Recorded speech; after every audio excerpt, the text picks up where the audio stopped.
Hey, if you haven't tuned in before, we are Ronica and Marie, and today we will be talking about leadership and how it affects child's play.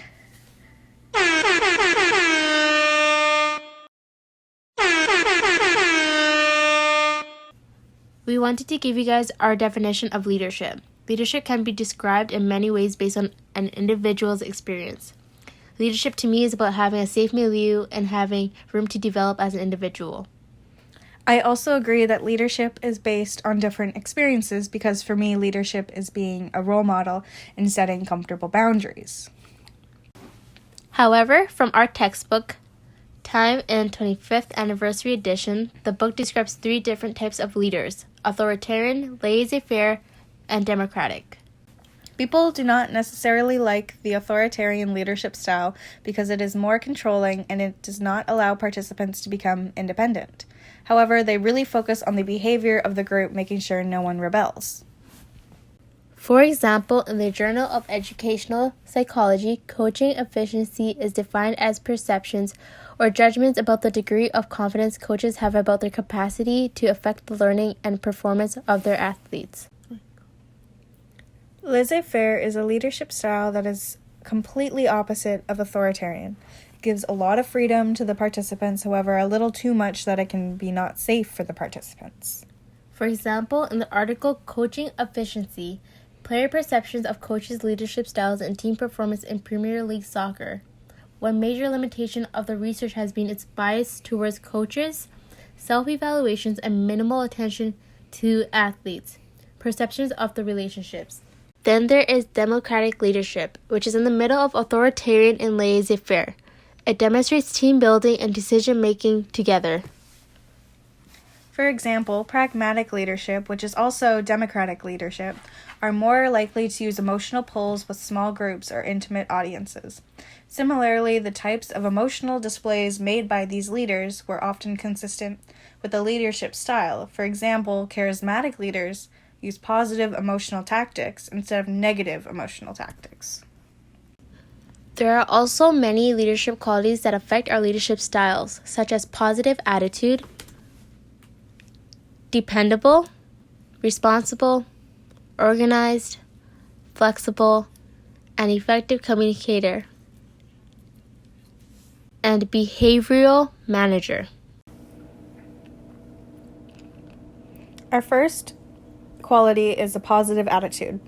A positive attitude can help make your work environment a better place, as well as give the children and youth you work for a strong role model that demonstrates a warm and friendly self. These aspects then instills more trust into your group of children or youth. Our second quality is dependable. If you are always there as a facilitator, then you will provide a sense of safety, as well as the children or youth will be able to relax around you. This then will make what you say during your time together more meaningful to the children or youth. Our third quality is responsible. A person who is responsible constantly shows children that you need to be aware of all your feelings and behaviors within yourself. It also shows the children to be self-aware and openly accept consequences, good or bad. The fourth quality is to be organized and flexible. This means that there are clear goals that the facilitator sets, but they can also be flexible for creative expression so that the children feel safe to express themselves fully. The fifth quality is being an effective communicator. Being able to communicate and listen to others without being judgmental, analytical, and critical. Last but not least, the final quality is being a behavioral manager. Facilitators can test behaviors and qualities that allow youth to develop good behaviors and learn and follow rules. Developing leaders in children is a big part of leadership. It is good to evolve as facilitators and educate our roles to youth so that they can be future educators. As well, letting youth develop into leadership roles is the first step in the transference of power. This allows youth to be independent and responsible. When seeing leadership qualities in youth, it is easily determined to see who can take the responsibility and role of a leader.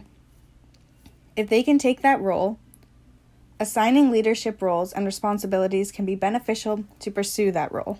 In leadership, there is negative and positive leading.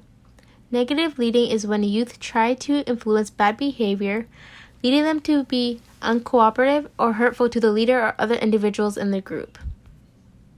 Negative leading needs to be redirected and stopped, as it teaches bad behaviors and enforces the I don't care mentality.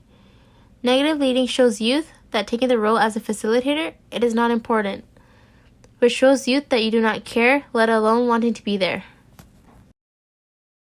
All these definitions are from our time in an Introduction to Therapeutic Activity Programming and Facilitation by Michael Burns. Oh snap, Marie!